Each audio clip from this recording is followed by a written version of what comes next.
Our Bible word is Psalm 139, the verses 8 to 10. If I ascend into heaven, you are there. If I make my bed in hell, behold, you are there. If I take the wings of the morning and dwell in the uttermost parts of the sea, even there your hand shall lead me, and your right hand shall hold me. So this is a psalm that's very difficult to pin down in terms of what genre it is.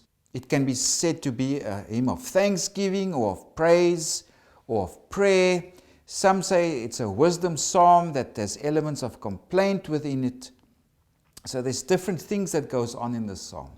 And the psalm is essentially a hymn or a psalm that celebrates God's omnipresence. It marvels at God's omnipresence. Even He's present at the most secret places. And it also praises God for His vast knowledge of the future, of everything. Also us as individuals, how God knows us. So the psalm, it celebrates the omnipresence of God, His intimate knowledge of us.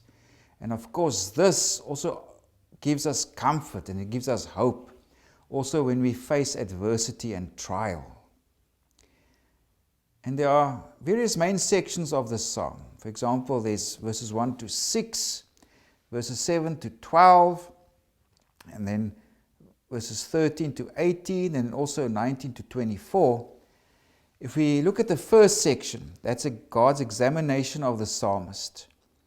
This is where the psalmist invites God to examine him and search him. And it does so by using this literary technique of using opposites.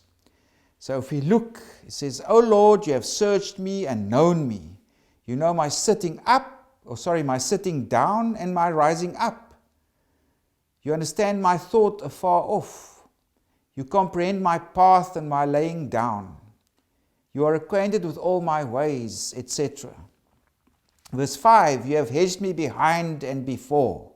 So this polar opposites, this is a technique that the psalmist explains or uses to explain how God searches us or knows us from left to right, top to bottom, front, back, whatever. It's God knows us, everything that about us as individuals. And in verse 6 he says, "Such knowledge is too wonderful for me. It is high. I cannot attain it." So God knows the psalmist. God knows us. Everything about us, God knows as individuals. Now in the next section is the psalmist asks these questions, these rhetorical questions. If I want to flee from you, where can I go where you are not present?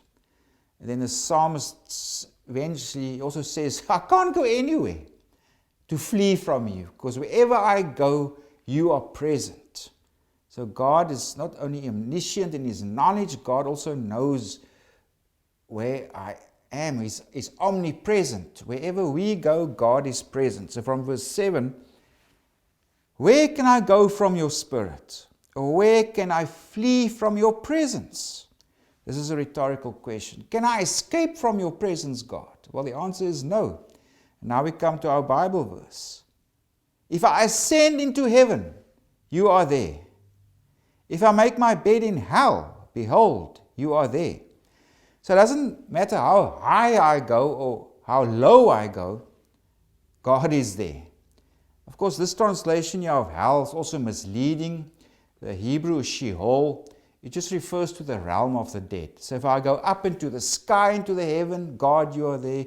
If I go down in the underworld to Sheol, you are also there. So up or down, God is there. Also, if I go east or west, God is there. And that's the next section that we can read. "If I take the wings of the morning," in other words, if I travel to the east and dwell in the uttermost parts of the sea, in other words, if I travel far to the west, "even there your hand shall lead me, and your right hand shall hold me." So God is present everywhere. It doesn't matter where I go. Then the psalmist speaks of darkness.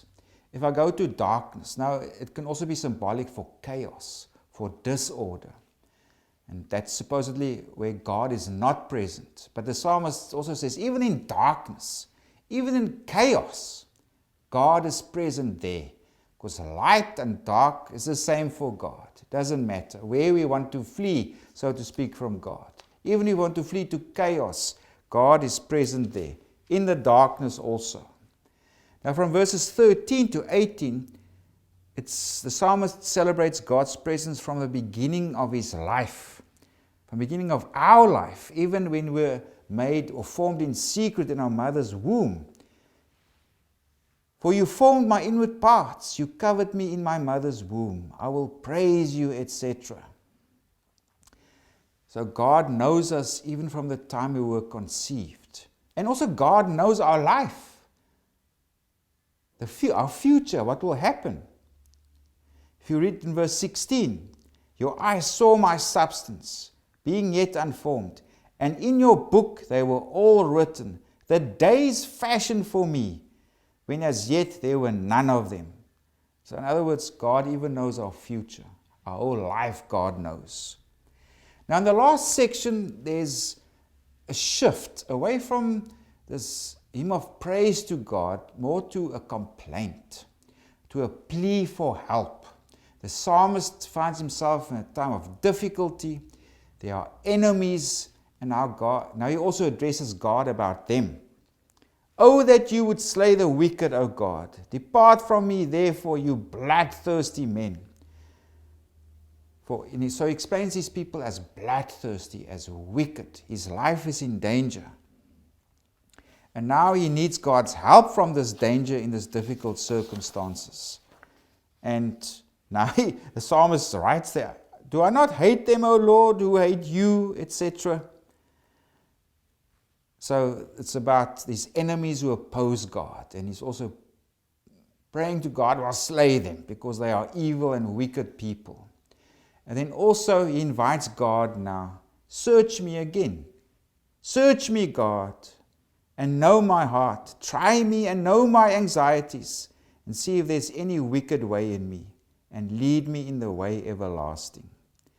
So he says, God, I need your help in this difficult circumstance. There are enemies, they speak evil of you, but I want your presence. I want you with me. So come search me, see if there's any evil in me.